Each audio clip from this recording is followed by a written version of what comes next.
आइए दोस्तों चलते हैं, देख लीजिए हम लोग पहुंच आए हैं यहाँ पे। आइए।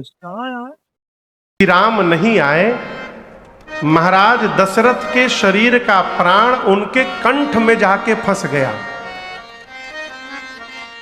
मां कौशल्या ने पांव पकड़ लिया, कहा नाथ इस प्रकार अधीर न होइए, यदि आप धैर्य धारण करके रहेंगे तो मैं कहती हूं 14 वर्ष बाद पुनः राम के श्रीमुख का दर्शन प्राप्त हो जाएगा।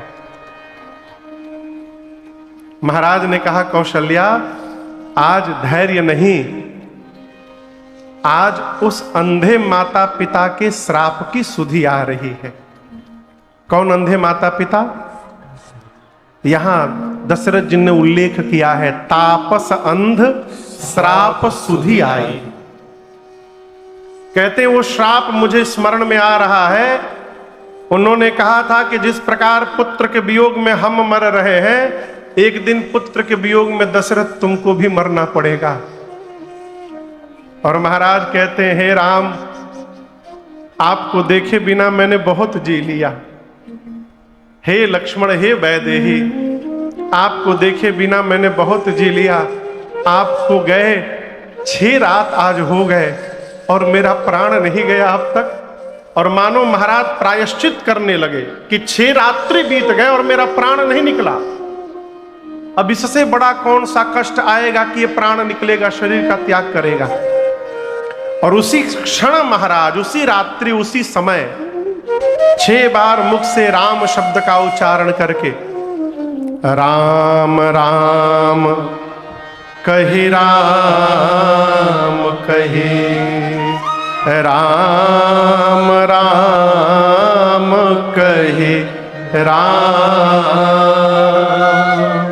तन परिहरि रघुबर बिरह, राम गयो सुरधाम। 6 बार मुख से राम राम राम राम राम राम शब्द का उच्चारण किया।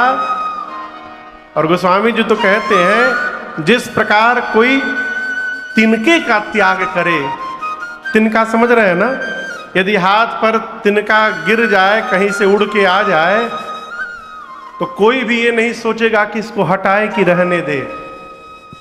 तिनका दिखाई पड़ते तुरंत हम उसको हटाते हैं। उसी प्रकार जैसे कोई तिनके का त्याग कर दे, दशरथ जी महाराज ने अपने प्राण का त्याग कर दिया। माताएं विलाप करने लगी।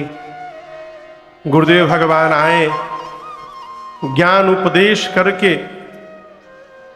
उस समय बर्फ नहीं होते थे। और विडंबना देखिए, 4 पुत्र होने के बाद भी ऐसी स्थिति है कि आज अग्नि देने के लिए एक भी पुत्र घर में नहीं है। गुरुदेव ने नाव में तेल भर करके और महाराज के पार्थिव शरीर को सुरक्षित किया और खबर भिजवाई भरत भैया के पास। दूतों से कहा कि भरत जी से जो यहां घटा है ये न कहिएगा, क्योंकि यदि भरत जी सुन लिए कि पिताजी नहीं रहे और भैया बन चले गए तो भरत जी आने लायक नहीं रहेंगे। केवल कहना कि गुरु जी ने याद किया है। दूत गए। भरत भैया, आप गोस्वामी जी कहते हैं, देखिए कभी आप लोग सोचे हैं कि आदमी जब गुस्से में आता है तो जोर जोर से क्यों बोलता है? भैया, जब आदमी क्रोध में रहता है तो जोर जोर से क्यों बोलता है? विचार करिएगा। जब हम क्रोध में रहते हैं तो शरीर हमारा भले पास रहता है, लेकिन मन से हम बहुत दूर हो जाते हैं। और जो बहुत दूर चला जाए उस तक अपनी आवाज पहुंचाने के लिए जोर से बोलना पड़ता है। और जब हम प्रेम में रहते हैं तो शरीर भले दूर रहे, मन हमारा पास में रहता है, फिर तो कहने की भी आवश्यकता नहीं पड़ती। इधर हम सोचते हैं और उधर सामने वाले को पता चल जाता है। ये प्रेम की अवस्था है।